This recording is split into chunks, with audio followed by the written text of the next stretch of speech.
બાળકો પાણી જે પી રહ્યા છે, પાણીની ટાંકીની હાલત જુઓ. આ પાણીની ટાંકીની હાલત બતાય.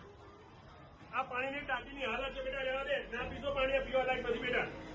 આ પાણી પીવા લાયક નથી બેટા, ના પીશો.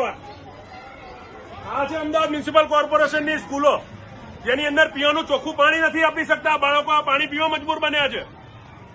નારોલની સ્કૂલે ઉભો છું, પીવાનું પાણી ગંદુ મળી રહ્યું છે ને પાણી ચોખ્ખું કરવાની મશીન તમે જોવો ક્યાં કબાડીમાં પડી છે. લાખો રૂપિયા ખર્ચીને કોર્પોરેશન પીવાના ચોખ્ખા પાણીની મોટી વાતો કરે અને અહીંયા આગળ જો કબાડીમાં પાણીની મશીનો પડી છે. આ કબાડમાં પડી છે પાણીની મશીનો. હા, ચલો હવે આપણે જ્યાં મુખ્ય સ્ત્રોત પાણી આવે ત્યાં પણ જઈએ. પીવા માટે તું ભરી રહ્યો છે. આ ઉપર પાણીની ટાંકીની શું દશા છે? બહુ ખરાબ. એ પણ પેલી ટાંકી જેવી જ છે, એન્ટી ખરાબ.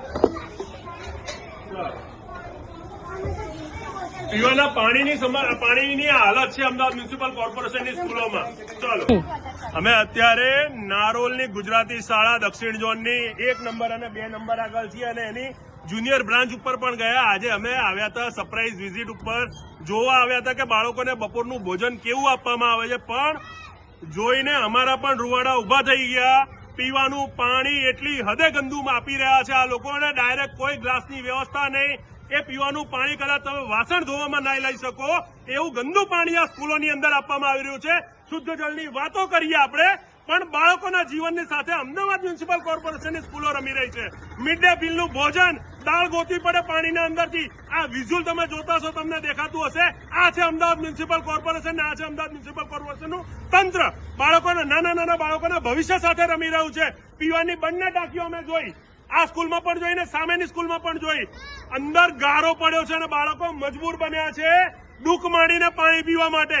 આ છે અમદાવાદ મ્યુનિસિપલ કોર્પોરેશનની વ્યવસ્થા. આ છે શિક્ષણ. મોટી વાતો કરે છે, ભણશે ગુજરાત, મોટું બનશે ગુજરાત. ક્યાંથી ભણશે ગુજરાત ને ક્યાંથી મોટું બનશે ગુજરાત? આ બાળકોના સાથે આ વ્યવહાર કરી રહ્યા છો.